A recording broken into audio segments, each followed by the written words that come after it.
Dito lang siya actually. Dito lang banda. Ewan ko kung bakit di namin mahanap. Di ko rin mahanap. Ngayon ako na lang mag-isa sa kanina pa.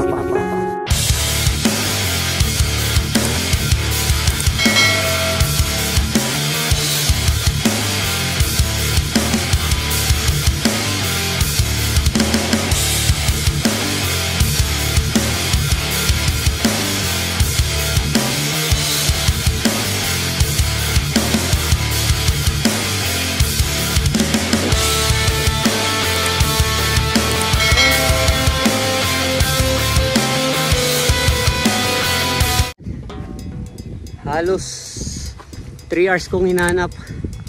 Hindi ko talaga mahanap. Simula alas 2 hinahanap ko yung drone. Dito siya bumaba. And yan, ano na, 4:37, hindi ko pa rin nahanap.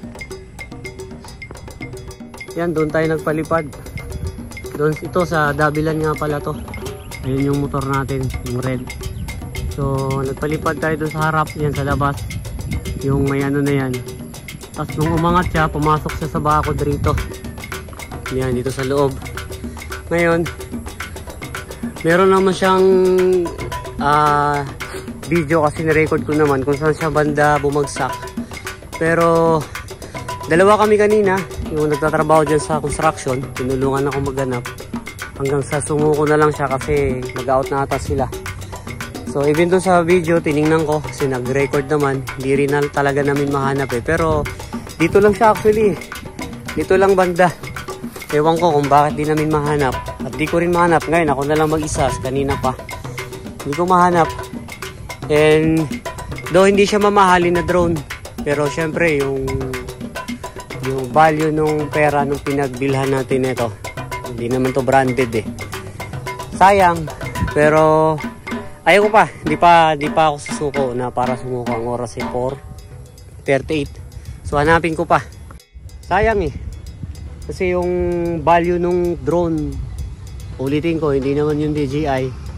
Pero buti na lang din na hindi siya branded. Kasi kung branded, tapos ganito na hindi natin kayang paliparin at mawala lang, sayang. Pero again, hindi pa ako susuko. Wala pa naman 5 o'clock. Still, hanapin ko pa rin. Kaso nasa loob ako ng bako dito. Dapat doon lang tayo sa kalsada. Doon yung motor natin. Pero hanapin ko pa rin. Tingnan ko pa rin kung hanggang saan. Kasi sayang talaga, sayang. Mamaya ulit. Suko na tayo. Pero try pa rin natin bukas. Try natin bukas. Baka pagod lang tayo kaya di natin nahanap. Pero sayang kasi. Balikan ko bukas. Umaga. Okay, bye-bye. See you. Update ko kayo bukas kung mahanap pa. Basang-basa na ako sa pawis. Nawala yung case ng drone. Ito na lang natira kasi doon nakalagay sa motor yan. Eh sumuko na ako, hindi ko mahanap, pero try ko balikan bukas. Doon kasi pumasok ko. Eh dito nakasiksik yung case ng drone kasi na-expect ko hindi naman ako lalayo kasi napakalawak niya, no? Dito ko siniksik, eh nawala, yun na lang yung natira.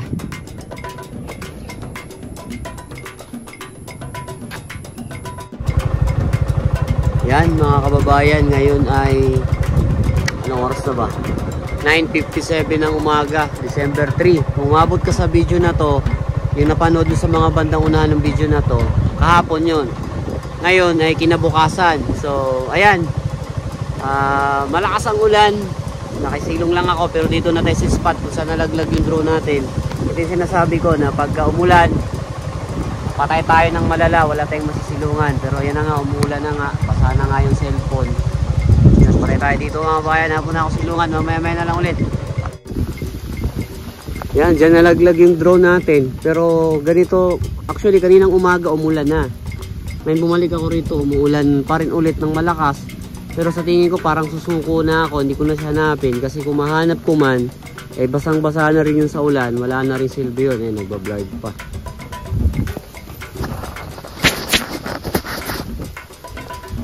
Yan. Malamang basang-basa na rin sa ulan nyo kung hanapin ko man. Dito ka, nandito tayo sa gitna ng kawalan. Wala naman tao, ako lang. Pero umuulan niya. So, yan. Siguro, hindi ko alam eh kung hanap na lang ako ng spot na pwede ko pagsilungan at pagkapihan. Pero siguro magpapatila muna ako kasi medyo lumakas na nga. Oh. Lumakas na. Nag-blur din yung cellphone natin. Yan, dyan bumagsak kahapon. Dyan natin hinahanap yun. Pero, ayan. Wala na yun. Siguro. Ano na natin? Accept the reality o accept the truth na yun talaga nangyari. Wala natin magagawa doon kasi sabi ko nga, kung makita ko man yun, kaninang umaga umulan na, tapos umulan ulit ngayon, wala nang silbi yun. Hindi na rin natin magamit yun. Yun. Siguro ganun talaga kasi first drone ko yun, hindi man yun ganun kamahalan, hindi naman ganun talaga ang presyo nun, mura lang yun eh, pero pasalamat na rin tayo kasi yun lang naman yung meron tayo, and parang part yun tingin ko, siguro sa mga nagkaroon ng mga drone dyan, ng mga content creator, o siguro karamihan, hindi lang naman sa akin nangyari yun, kahit anong ingat natin, actually napaka open na nito. Sobrang open na ng lugar na to. Pero wala eh, hindi natin nakita. Bumagsak talaga siya. Tingnan nyo naman oh, may harang ngayon to. Ito yung dating maraming mga food stall o food cart. Nagtitinda dyan pag tuwing gabi. Itong dabilan na to. Tapos doon tayo tumatambay madalas. Yan, yung kulay blue na yan kung natatanaw nyo. Sana yung nalirito. Yan, may kulay blue na bubong. Na maliit, yan tayo madalas kasi overlooking. Pero temo open na oh. Siguro 3 beses o 4 na beses ako nakapagpalipad. Una napupulot ko doon. Pumasok siya doon, nakuha ko ulit kasi mas nasundan ko kasi open. Pero nung pangatlo, dito pa rin siya bumagsak. Nung pang-apat, tumaas na siya ng husto, malakas ang hangin, dire-diretso siya doon sa mapuno. Siyempre hindi ko naman agad nasundan kasi yun nga, lulusot pa tayo sa barbwire dyan, may bakod dyan. Actually, kinakabahan din ako nung pinasok ko kasi private property yan at maraming bakahan dyan. So, bumagsak siya doon. Tinulungan ako mga nagtatrabaho na construction. Sunday kasi ngayon, baka kaya walang gumagawa. Pero tinulungan pa niya ako maghanap doon. Hindi na rin talaga namin nahanap. Umuwi siya ng mga 4:30. Umuwi ako ng mga alas 5 pasado na. Para pa rin talaga hanapin yung drone. Pero awa ng Diyos. Wala talaga, hindi ko siya nakita, kaya yun. So, wala na. Decide na tayo, suko na tayo. And ang oras ay ano pa lang naman, 10 o, alas 10 pa lang.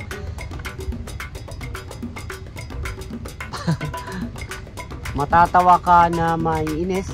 Kasi ganun talaga. Wala tayong magagawa doon. Hindi naman ginusto yun eh. Siyempre actually ako inalagaan ko nga yun eh. Ganun talaga siguro. Ang lesson, I think kung branded, hindi siguro ganun eh. Kasi actually mga babae, nahirapan ako sa control. Sa control niya, parang yung pag pinaangat mo na, dumidiretso siya, yung hindi siya nag-hover eh. Diretso agad siya. Tapos pag pabalik, yung left and right niya, tsaka back and forth, parang hirap na ibalik. Dahil nga siguro kasi hindi tayo branded, hindi branded yung binili natin. Baka kaya ganun. And second,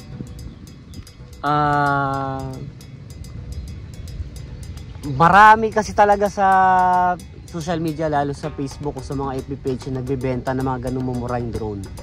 Siguro on that part, practice, okay lang, yun na wala. Pero siguro kung DJI tayo meron, kung DJI kahit yung mga mumurahin nila, yung Telo or yung mga tag 19,000 o tag 20 plus nila, eh siguro mas control, mas madaling gamitin, and yun, siguro DJI, please.